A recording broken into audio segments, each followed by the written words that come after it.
welcome back to KAMMA. I'm Khalil Deal, Mandio.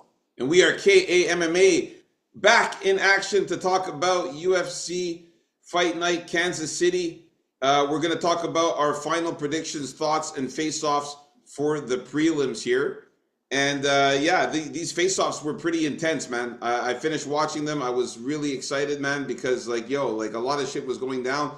And let's start it off with the first fight of the prelims here with Chelsea Chandler against Jocelyn Edwards.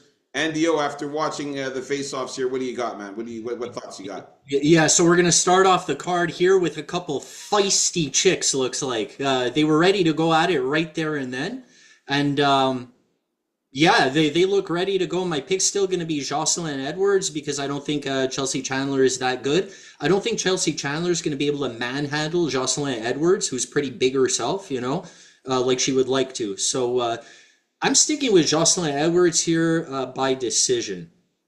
Yeah, man, that's what I was gonna say too. I mean, this was a crazy face-off. At first, it started off as soon as they got close, man. Right away, they got into each other's faces. Then they started grabbing each other's arms. Dana White had to come in and try to block the two of them, as you can see there in the picture. Dana White's arm is kind of like trying to go in there, but they were like grabbing each other's arm, and they were ready to fight right then, or right there on the spot. And I noticed that Chelsea Chandler's not as thick and big as she normally looks. It looks like she lost some weight and kind of trimmed up a little bit. Yeah, a little, eh? That can only help her, in my opinion. But Yeah, well, I mean, she'll probably not be as sluggish out there. But Jocelyn Edwards, though, looks really good. She finally made weight. Both of these girls finally made weight. Jocelyn Edwards looks very, very good. She's more muscular and more ripped than Chelsea Chandler. You saw her abs there. She was looking really, really good on the scale. So I'm definitely liking Jocelyn Edwards, and I think she's going to win a decision win here just by piecing her up and moving around more faster in the cage, landing more shots. So I like Jocelyn Edwards. After watching these face-offs, man, she's looking really good, man. I feel real confident in Edwards to get the win. All right, let's move on up to the next fight. All right, we got Timothy Kwamba versus Roberto Romero. These guys are in phenomenal shape, both these guys, man. I was very impressed. Romero looks really, really ripped, and he looks big. But the thing is that Romero is bigger than Kwamba. Like, you could see the thickness. He's thicker. He's bigger and more muscular than Kwamba. I think that's going to really play an advantage for him in this fight because, as we know, Timothy Kwamba, out of his losses, he has been submitted once and lost 2 decisions. And Roberto Romero knows how to submit. He has submissions. He's got 2 submission wins. So he knows how to grapple. He knows how to. He's got some jiu-jitsu there. The fact that he's going to be bigger and heavier, I think that if he takes down Kwamba, it's going to be a major problem for Kwamba on the ground. I like Romero's power too. He's coming out here looking real fierce and looking real serious. I like Roberto Romero here to win. I have him winning by submission or decision in this one. yeah, Romero's style is to give his opponent a lot of pressure, and I think he's gonna have to do that to win his fight. And I think this is the right fighter to do that against. So I think it's going to be pretty hard for these guys to finish each other. So I'm just going to call a decision for Romero. Nice, man. Yeah, normally, when you have fights in the featherweight division, it's you normally don't see many finishes. But Roberto Romero is also a lightweight, so that's why he's bigger. And I think that if there is going to be a finish, I could see a submission for Romero there. All right, so we're in agreement with this one as well. Let's move on up to the next fight. All right, ladies going at it, Jaclyn, Amari, and Paulina, Vienna. What you got here, Andio? Yeah, nice hair, I guess, on this pick. I'm still going with, I'm sticking with the trend on this one, and I'm going with Jaclyn Amari to get the sub within the first round and a half. For Paulina Vienna to win, I think she's gonna have to knock out Amari here. So I'm thinking about that maybe for a sprinkle on that, but yeah, for sure, give me Amari by early sub. Yeah, these girls are both looking really good, both in great physical shape, very, very close to the same type of shape. I think Pollyanna Vienna slightly bigger, a little bit, and she's also much taller than Amarim.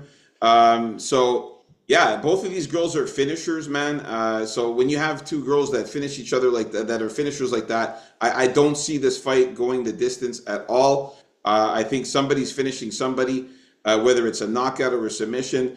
Like you said, if it's Pollyanna Vienna that's going to get the finish, it might be a knockout. And if it's Jaclyn Amarim that gets the finish, it should be a submission here. I'm still sticking with Jaclyn Amarim, just the better jiu-jitsu. I think that she'll get this fight to the ground and do what she does best, which is get submissions. I like Jaclyn Amarim by submission or decision here, but I doubt it goes to decision, man. Yeah, it's not really a fight where she's going to want to show off the improvements to her striking, you know, Amarin. Her job's to get her down and get that sub ASAP. Exactly. So we're in agreement still with the women here. Jaclyn Amarim, nice. Let's move on up to the next fight here. All right, we got Wellmaker, Malcolm Now, Wellmaker against the Cameron Simon. are you forgetting Malcolm Wellmaker's first name? You know why? You can't make that mistake because Malcolm Gordon, bro. Yeah, the legend. So yeah. You got this one. Oh, do I? Okay. I'm Yeah, going it's with my turn. Sorry, it's my turn. I okay. apologize. I gotta keep the order right here. Okay, uh, so for this one here, I'm going with Malcolm Wellmaker, man. Now, don't let this picture fool you. Cameron Simon is not as tall as Malcolm Wellmaker. I saw the feet. Malcolm Wellmaker was wearing sandals, and Cameron Simon was wearing those big UFC shoes. That gives you like a 2 inch height advantage in those shoes. So trust me, he is not taller than Wellmaker. It is Wellmaker, the bigger guy here. Physically, as Cameron Simon looks in good shape. He is much skinnier though than Wellmaker. You can see here, and even in this picture, his chest of Wellmaker is much bigger. He's thicker. He's more muscular and ripped, I find, than Simon. Simon also ripped too, but Wellmaker is really, really in great physical shape. And like I said, he is taller. This picture makes you think that he's not, but he is. But I like Wellmaker in this one still. And I got him winning by knockout or decision. I think he's got too much power, and I think that he's going to land something pretty rough, tough on Cameron Simon. Hit him with a hook or a jab or something that's going to hurt him and get him on the ground. Then he's going to get on top of him and smash him up. I think the ref stops it with a TKO or something like that, or he might knock him out cold. But Malcolm Wellmaker by knockout's the pick for me. Yeah, I think Malcolm Wellmaker's the wrestling he has in his back pocket is going to help him out in this fight by keeping it on the feet. Once Simon realizes that things are not exactly going his way on the feet, so in the end, yeah, I got to call a decision or knockout also for Wellmaker. All right, we're still in agreement with this one here. Nice. So let's move on up to the next fight. We got Deman Blackshere and Alatang Haley. Yeah, so here, both these guys are using the sort of crouched fighting stance here. So that's pretty much how their height is here.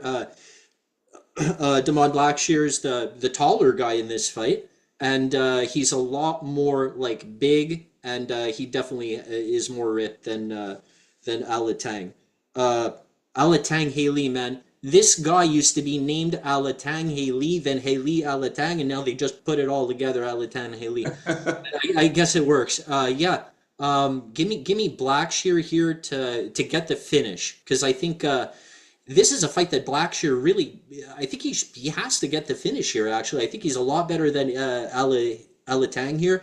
I don't think Alatang's beaten anyone good, and I don't think it's going to start here with Blackshear. So give me Blackshear by finish. Yeah, man. Watching in the face-offs, man, Blackshear is just so much bigger. He's huge compared to Alatang Haley. And you saw the difference when they stand up straight there. Blackshear is towering over him, looking down at him. And Blackshear, he's going to have that 5 inch height advantage, man. And a significant 6 inch reach advantage, man. So I just don't see a path to victory at all here for Alatang Haley. What is he going to do? Try to get him on the ground? Blackshere's amazing at subs. What is he going to try to strike with him? Blackshere can box. I mean, I don't see any path to victory for Alatang Healy. Blackshere is definitely going to get a finish, I feel, in this one. I like the KO submission. He could always catch him like immediately with a shot he doesn't expect, though. Like, let's hope that doesn't happen with Blackshere, because I still have that in my mind here when he got knocked out there right away. Yeah, but that was by an amazing boxer in way better striker, but still, it wasn't supposed to happen like that. Montel Jackson, he's really really good at boxing, and like he's got power. So that's not Alatang Healy. I don't see him catching him with that crisp shot that Montel Jackson did in that fight. So yeah, Blackshere all the way. We're in agreement with this one again, and let's look up to the next fight here. We got, all right, Chris Gutierrez against John Castaneda. Man, we talked about this already so many times. I got Chris Gutierrez, man.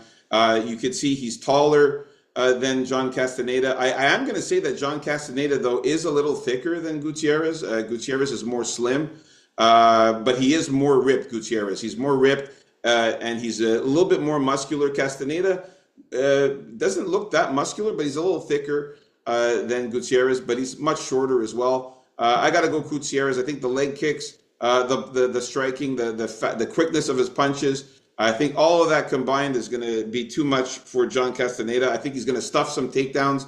But the problem with Gutierrez is if he gets taken down, that could be a problem. So he has to stop those takedowns from Castaneda, and he gets the win here, man.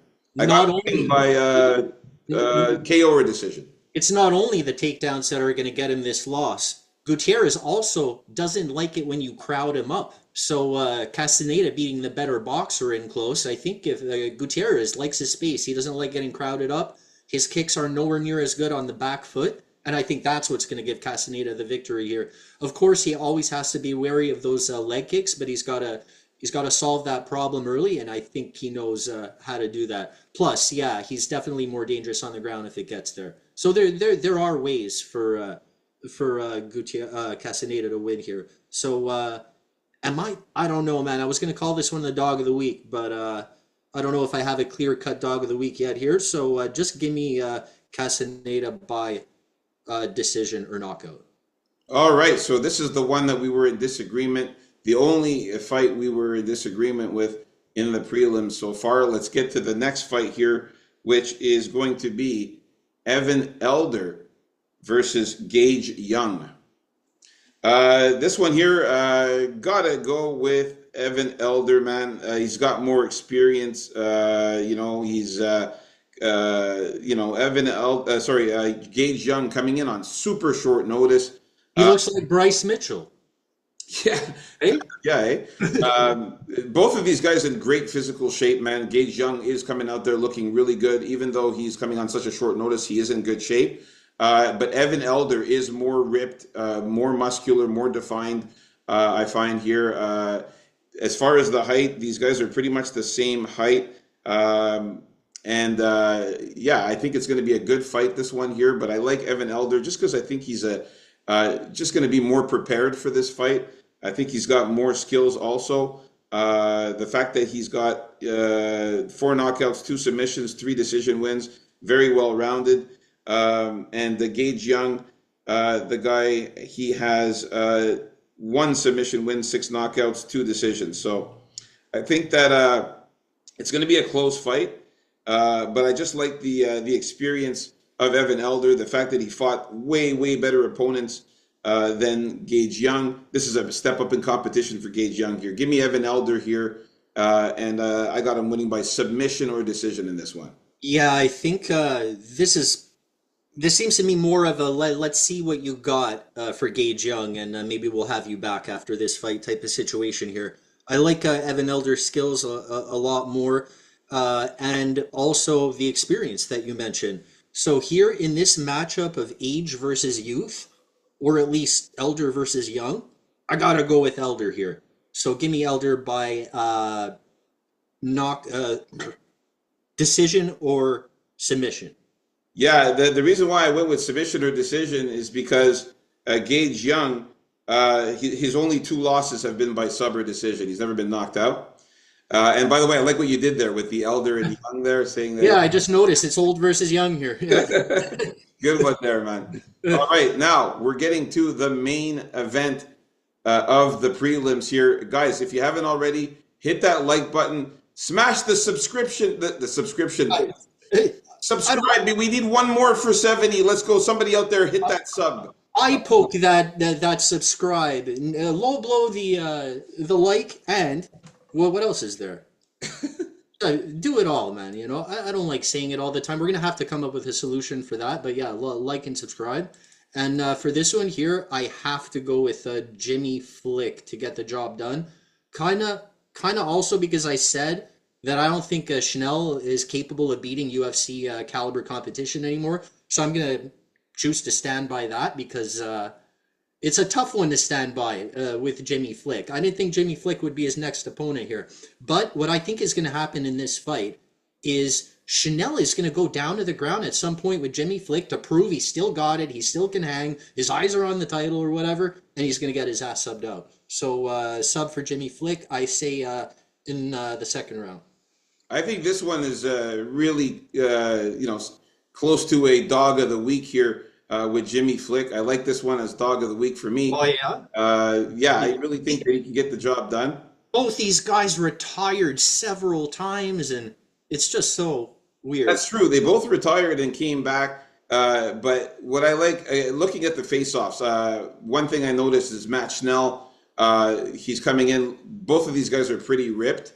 Matt Schnell, a little bit skinnier than I'm used to seeing him. A little bit skinnier than normal. He's almost the same skinniness as Jimmy Flick. I was expecting Jimmy Flick to be way more skinnier than Matt Schnell, and it's not the case. They're both pretty skinny, both pretty ripped. Matt Schnell's got a little bit of a height advantage there. But again, on the ground, Jimmy Flick is the man on the ground. This is a submission specialist, man. This is a guy, I told you, we talked about it. He's got 15 submissions out of his 17 wins. The guy has such a variety of different ways to get subs. And if Matt Schnell tries to fool around on the ground like he likes to do, he's going to have some problems. Jimmy Flick's got a sick arm triangle. A lot of his submissions come by triangle chokes and arm triangles. That's his bread and butter. He's also got a sick guillotine too. So, yeah, I definitely like Jimmy Flick here winning this one by sub or decision. And there you have it, folks. Our final predictions, thoughts, and face-offs for the prelims. Coming up next is the main card. Stay tuned. Let's get it. Peace